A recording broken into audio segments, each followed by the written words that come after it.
ഇന്നലെ 36 മണിക്കൂർ നേരമാണ് സെക്രട്ടേറിയറ്റിന്റെ മുൻപിൽ ഭാഗികമായി ഗതാഗത തടസ്സമുണ്ടായത്. അവിടെ ഭരണാനുകൂല സംഘടനകളുടെ 36 മണിക്കൂർ സത്യാഗ്രഹ സമരം നടക്കുകയായിരുന്നു.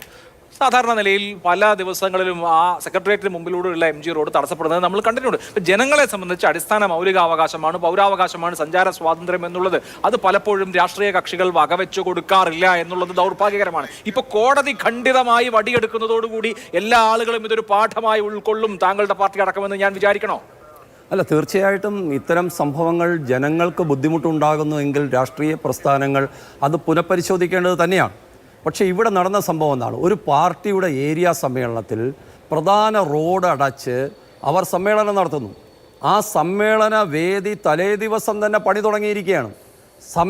പണി തുടങ്ങിയെന്ന് മാത്രവുമല്ല, 50-ലധികം പോലീസുകാരെ ആ സമ്മേളനത്തിൻ്റെ വേദിയിൽ വാഹനങ്ങൾ തിരിച്ചുവിടാൻ വേണ്ടിയിട്ട് നിയോഗിക്കപ്പെട്ടിരിക്കുന്നു.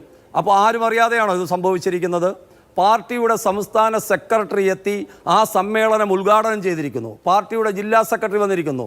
ഒരു MLA അതിനകത്ത് പങ്കെടുത്തിരിക്കുന്നു. തലേ ദിവസം ഇത്രയധികം വാർത്തകൾ സൃഷ്ടിച്ച് ഈ ക്രമപ്രശ്നങ്ങൾ ഉന്നയിച്ച് ഇവിടുത്തെ മാധ്യമങ്ങൾ ഈ ശ്രദ്ധയിൽ കൊണ്ടുവന്നപ്പോഴെങ്കിലും പാർട്ടിയുടെ നേതാക്കന്മാർ പറയണ്ടേ അത് ജനങ്ങൾക്ക് ബുദ്ധിമുട്ടുണ്ടാകുന്ന ഒരു വിഷയമാണ് എങ്കിൽ നമുക്കതിൽ നിന്ന് പിന്തിരിയണം എന്ന് പറയാനുള്ള ഒരു ബോധം പാർട്ടിയുടെ നേതാക്കന്മാർക്കുണ്ടാകണമായിരുന്നു. ഇവിടെ ഞാൻ ചോദിക്കട്ടെ, പാർട്ടിയുടെ ഒരു ഏരിയ സമ്മേളനമാണ് തിരുവനന്തപുരത്ത്. ഇത്തരം സമ്മേളനങ്ങൾ നടത്താൻ വേറെ സ്ഥലങ്ങളില്ലാത്തത് കൊണ്ടാണോ ഈ റോഡ് കെട്ടിയടച്ച് ഇത്തരം ബുദ്ധിമുട്ടുണ്ടാക്കിയത്?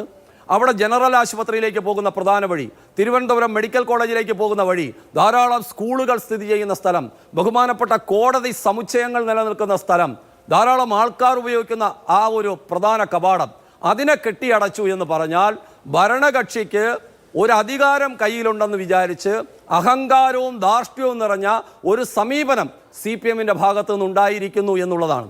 ഇവിടെ സന്ദർഭവശാൽ ഇടതുപക്ഷത്തിൻ്റെ പ്രതിനിധി ആ വിഷയത്തെ വളച്ചൊടിച്ച് അതിലൊന്നും സ്പർശിക്കാതെയാണ് അദ്ദേഹം ഇവിടെ സംസാരിച്ചു പോകുന്നത്. അദ്ദേഹം തന്നെ ഒരു കുറ്റസമ്മതം നടത്തുകയാണ്. ആ കുറ്റസമ്മതം നടത്തുമ്പോൾ ഞാൻ ചോദിക്കട്ടെ, ബഹുമാനപ്പെട്ട കോടതിയുടെ, ഹൈക്കോടതിയുടെ എന്തെല്ലാം പരാമർശങ്ങളാണ് ഇന്നിവിടെ വന്നിരിക്കുന്നത്? തലേ ദിവസം ഈ സ്റ്റേജ് കെട്ടുന്ന സമയത്ത് വഞ്ചിയൂർ ഒരു 10 മീറ്ററിനകത്താണ് വഞ്ചിയൂർ പോലീസ് സ്റ്റേഷൻ സ്ഥിതി ചെയ്യുന്നത്. അവിടുത്തെ SHOയെ ഇന്ന് ഹൈക്കോടതി വിളിച്ചു നിർത്തി ആകെ പൊരിച്ചിരിക്കുകയാണ്. അദ്ദേഹത്തോട് ചോദിച്ചിരിക്കുകയാണ്, അദ്ദേഹം ഒരു ഉദ്യോഗസ്ഥൻ എന്നുള്ള നിലയിൽ അദ്ദേഹം മാത്രമാണോ അതിൻ്റെ ഉത്തരവാദി? ക്രമസമാധാന പ്രശ്നമുണ്ടാകുമെന്നാണ് അദ്ദേഹം ബഹുമാനപ്പെട്ട കോടതിയോട് പറഞ്ഞിരിക്കുന്നത്. അതെങ്ങനെയാണ്? ഒരു രാഷ്ട്രീയ പാർട്ടി അവരുടെ സമ്മേളനം നടത്തുമ്പോൾ ആ സമ്മേളനത്തെ ആരുടെയും അനുമതി വാങ്ങിച്ചിട്ടില്ല. ബഹുമാനപ്പെട്ട ഈ പറയുന്ന ഏതെങ്കിലും നേതാക്കന്മാർ ആരുടെയെങ്കിലും അനുമതി വാങ്ങിച്ചിട്ടുണ്ടോ? പോലീസിൻ്റെ അനുമതിയുണ്ടോ? ബഹുമാനപ്പെട്ട ജില്ലാ കളക്ടറുടെ അനുമതിയുണ്ടോ? ഇനി റോഡ് ഫണ്ട് ബോർഡിൻ്റെ അനുമതിയുണ്ടോ? ആരുടെയെങ്കിലും അനുമതി വാങ്ങിച്ചിട്ടാണോ ഇത് ചെയ്തിരിക്കുന്നത്? അപ്പോൾ ഇനി എന്തെങ്കിലും പെർമിഷൻ, മൈക്ക് പെർമിഷൻ എടുത്തിട്ടുണ്ടോ? അവിടെ അങ്ങനെ ഒരു സമ്മേളനം നടത്താനുള്ള മൈക്ക് പെർമിഷൻ എടുത്തിട്ടുണ്ടോ? അപ്പോൾ അധികാരം എന്ന് പറയുന്നത് ജനങ്ങൾക്ക് സേവിക്കാനും ജനങ്ങളെ അല്ലെങ്കിൽ അത്തരത്തിലുള്ള കാര്യങ്ങൾ ചെയ്യുവാനുമുള്ള അധികാരത്തെ ദുർവിനിയോഗം ചെയ്തിരിക്കുകയാണ്. ഇനി മറ്റൊരു കാര്യം ചോദിക്കട്ടെ, ഇപ്പോൾ 3-4 ദിവസം കഴിഞ്ഞല്ലോ, പ്രധാനപ്പെട്ട പ്രതികൾക്കെതിരെ കേസെടുത്തു എന്ന് പറഞ്ഞു. ആരെങ്കിലും അറസ്റ്റ് ചെയ്യാൻ തയ്യാറായോ? 500-ലധികം ആൾക്കാരെ, കണ്ടാലറിയുന്ന ആൾക്കാരെ തിരിച്ചറിഞ്ഞിട്ടുണ്ട്, ഞങ്ങൾ കേസെടുത്തിട്ടുണ്ടെന്നാണ് പറയുന്നത്. ഇതിലെ പ്രധാന ആൾക്കാരുടെ പേരിൽ ഇത്രയും ജനദ്രോഹപരമായിട്ടുള്ള നടപടികൾ ചെയ്തതിന് പോലീസിന്റെ ഭാഗത്ത് നിന്ന് എന്തെങ്കിലും സമീപനമോ എന്തെങ്കിലും കാര്യങ്ങളോ ഉണ്ടായോ? ഇനി ഞാൻ ചോദിക്കട്ടെ, കേവലം ഒരു SHO അദ്ദേഹത്തിന്റെ പേരിൽ, അദ്ദേഹത്തിന്റെ മേലിൽ മാത്രം ഈ കുറ്റം ചുമത്തുന്നത് കൊണ്ട് പ്രശ്നം തീർന്നോ?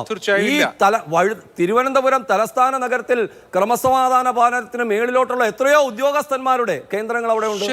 DGP അറിഞ്ഞിട്ട് പോലും അവർക്ക് വേണ്ട കാര്യങ്ങൾ ചെയ്യാമായിരുന്നു, അത് ചെയ്തിട്ടില്ല എന്നുള്ള ആരോപണമാണ് ഇവിടെ ഉന്നയിക്കുന്നത്.